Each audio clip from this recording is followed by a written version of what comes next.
Good evening, everyone, and welcome to Charlie's Cruise Tips and Reviews. I am Charlie Herman. Sorry it's been so long since my last video. I moved apartments, or should I say, moved out of Long Island, moved into Regal Park, Queens. I have a nice little studio apartment now, so I'm still decorating and everything, or so excuse the lack of, I guess, scenery for this video. Hopefully, by my next video in March, I will have a little bit better setup, but I'm still getting used to the apartment and figuring out where I want everything to be. So that's that. I went on a Norwegian breakaway this past summer, but I decided not to do that review video at all because I was waiting to be approved by the board for my co-op, as well as, to be honest, it just wasn't a great experience on NCL. The ship was nice, but to be honest, the service on NCL isn't even close to what it was 10 years ago, and I just didn't feel the need to completely bash the crew or the cruise line itself for a ship I've already been on. And if you've read a couple of my other videos about NCL in the last couple of years, I've stated that the service is not the same as it used to be, so I didn't feel the need to review that cruise ship. Okay, so my most recent cruise was about 2 weeks ago on the brand new Carnival Celebration.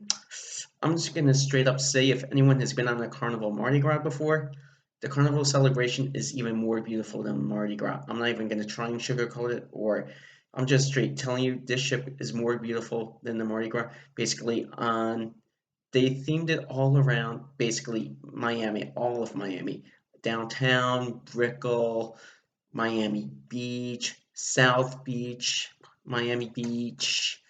What part of Miami am I forgetting? I'm sorry, I'm forgetting other parts of Miami. Oh, Bayfront Park, definitely a little bit of Bayfront Park in there. If you ever stay downtown, you know about the Bayside Marketplace, a little bit of that in there. They very, just completely did the ship very well, and you feel like on board there are parts of board the ship you feel like you are in Miami, and I guess that's what they were going for, and they did a wonderful job at it. On board this ship, I did have Lee as my cruise director. Unfortunately, he will not be back in March because my friend and I are going back on the same ship March 19th. But in March, we are going to do a Western Caribbean itinerary rather than an Eastern Caribbean itinerary, which just did. We just went from Miami to Amber Cove, Dominican Republic, which is Puerto Plata, San Juan, and St. Martin. Now, I'm not going to talk that much about the cruise ship because I'm going back in March, so I want to do a full review of the ship in March after I've had a chance to do everything on board, because from what I've learned on a ship this size, it is not possible to do everything on board the ship in a week. So I am going to wait to do a complete review of the ship after my cruise in March, but I'm going to give a little bit of snippets of information on board. But it was a beautiful ship. The staff did a wonderful job. Shout out to my friend Anna Paula. She works at the Latitudes bar. She's a bartender there, and she and the staff there did a great job. But all the bar staff did a great job on board. And to be honest, this ship was full at about 6,000 people, but it did not feel like the ship was full at all. There was a lot of open spaces. There are plenty of spaces to move around. There are plenty of places on board to hang out. So even though there were 6,000 guests on board this cruise, you didn't feel like it. It just felt like the ship, I wouldn't say it was half empty, but I'd definitely say it didn't feel like it was full either, even though it was about 99% full of this ship. So Carnival did a great job of spacing everything out so you didn't feel crowded or on top of each other. They just did a wonderful job with the ship, with the Carnival Celebration, which has the same layout as the Mardi Gras, but it just felt like there were more and different places to hang out than there were on the Mardi Gras, even though it's the same layout and has all the same stuff, but a different theme to it. And I think the Miami theme kind of added to that because I spent a lot more time outside on this ship than I did on the Mardi Gras, because you felt like, well, in Miami and with the Miami weather and the Caribbean weather, you want to be outside more than inside. So I think that's just part of the ship itself, is that you felt like when you're in Miami, you want to be outside. On this ship, even though there were plenty of beautiful areas on board the ship inside, you also want to be outside as well. For example, the summer landings bar, the watering hole, Spent a decent amount of time at the Red Frog Tiki Rum Bar. Actually, only a couple of times there, but there were a couple of outdoor bars I spent a lot of time at. I spent a lot of time at the Pig and Anchor Brew House Bar. Spent a lot of time at the Piano Bar, obviously, at night, which the Heroes Bar, the Heroes Tribute Bar we spent some time at.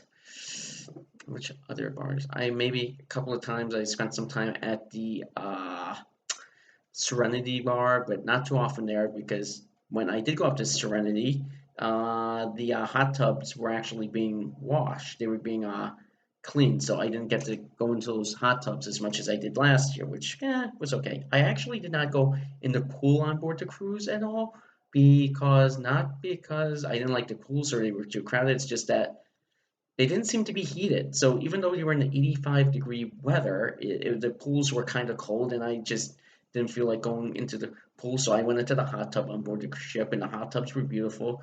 Sometimes they were full, sometimes they were empty, but I met a lot of nice people on board this ship. So it was also a very good crowd of people on board this ship, where sometimes you don't know how the crowd of people on board the ship are going to be, but this was a very nice crowd of people on board. Lee, the cruise director, did a wonderful job. Unfortunately, he is not going to be there in March. He is going to be on vacation. We have the Flying Scotsman as our cruise director on March 19th, but I haven't cruised with him before, but I've heard very good things about him, so I'm looking forward to that with the new cruise director and to hopefully get him to sign this because I lost the Sharpie I bought to bring with me. This is my Carnival Platinum Championship belt I had made. I could finally afford to do it. I've been wanting to do this for years, but I could finally able to do it. Ooh, something got stuck in there. These are my actual pictures I've taken from other Carnival cruises. This is from on the beach, I believe, 2 years ago in Grand Turk. It's either from 2019 or 2018. I got the whale tail here. And, well, that's just a picture of me hanging on the beach in Grand Turk, of all places, because that's one of my favorite places to go. I also got a nice little Carnival whale tail hat. See?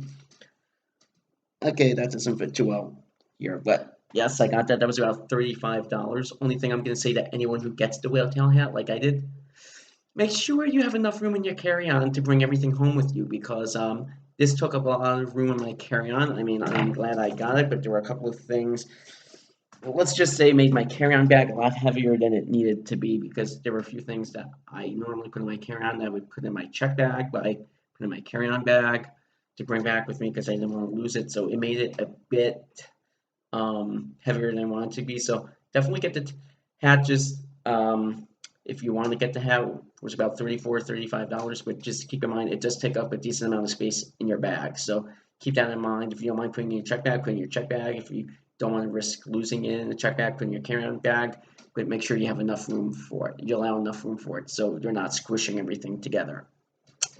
Another thing I want to talk about from this cruise were the ports of call, because as I said, I'm going to do a brief overview of the cruise ship itself and then talk about the ports, and I'm going to do a complete review of the cruise ship when I get back from the celebration again in March.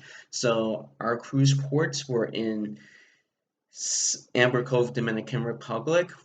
For the first time, I cannot remember in how long, we did not do an excursion in Amber Cove. We literally just got off the ship and went right to the pool there, which I think is going to be our new go-to spot in Amber Cove if we can't decide on an excursion and save a little bit of money, because the pool was beautiful. It was heated. It was just very relaxing. I sat on a chair. I went to the pool. I got some sun. There's literally a Nathan's hot dog stand right by the pool at the far end of the pool. Now, me being a New Yorker, I saw that and I grabbed my wallet and I said, okay, I'm going and getting the Nathan's for lunch. Until I saw the prices on board, $13 for a hot dog meal with with the fries and soda. I'm like, nope, nope, not doing that. Okay, I'll get something to eat on board, because even in New York, you don't spend that type of money at Nathan's. And as much as I love Nathan's, I'm not spending that type of money on Nathan's. Okay, another thing about Amber Cove is the shopping is always good. as it always is. Everything's in the same place. There was a long line to take a picture with the Amber Cove sign, which there always is, so you just have to have a little patience with that. But it was a beautiful day. It was about 85, 86 degrees and sunny out, so you can ask for a more perfect day. Maybe a couple of clouds in the sky, but it was beautiful. Um, in San Juan, Puerto Rico, we went to the forts, one of the forts, not the one at the far end of Old San Juan, but at the one where you just go straight up the street opposite the cruise port.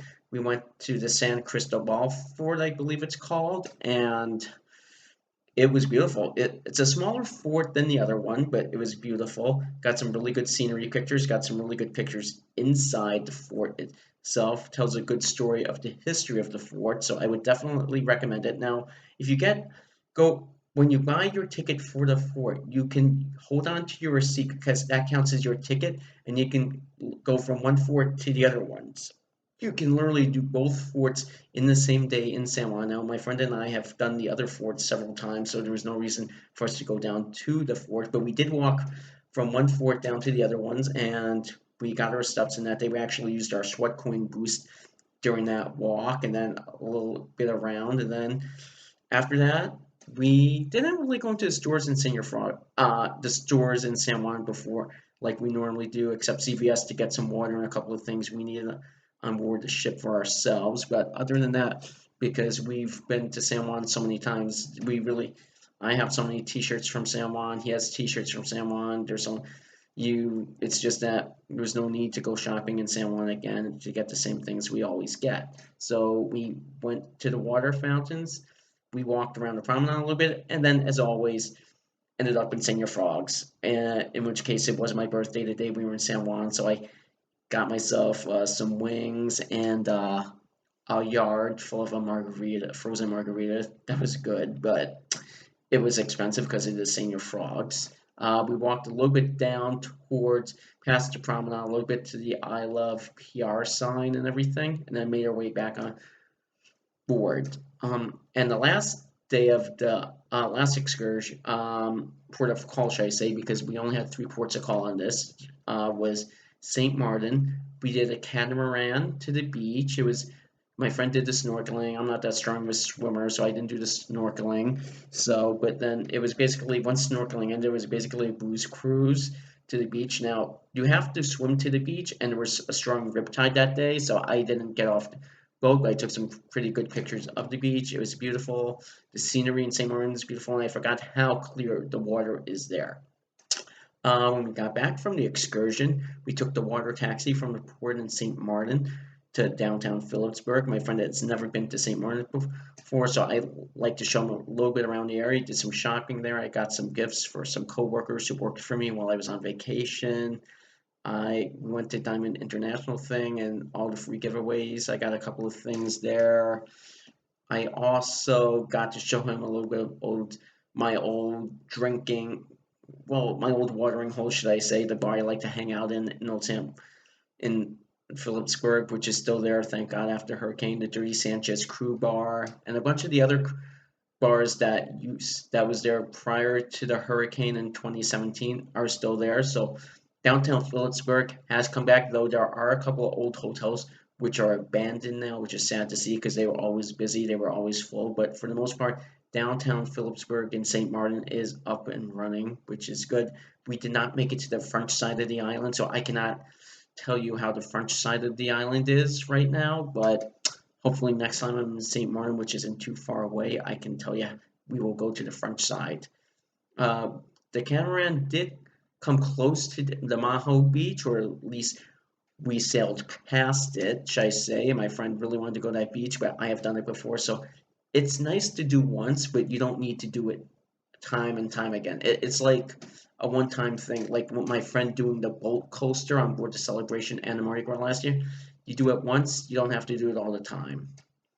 Um, so that's for the three ports of call. Disembarkment was seamless. I mean, because being platinum, they escort you to the front of the ship, though I do have a warning for everyone. I should have said this at the beginning of the video. I'm sorry for not.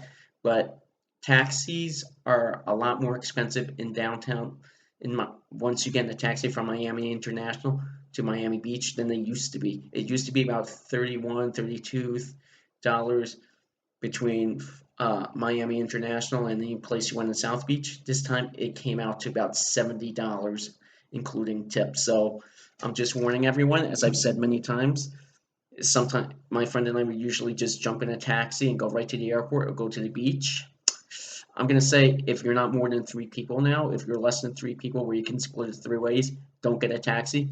Just get in an Uber or book a super shuttle or a shared shuttle ride because it's gonna be a lot less money than a taxi is right now because a taxi costs just about $70, which I have never seen before for about 20-minute taxi ride, even though they're actually more like 25 minutes because there was a little bit of traffic.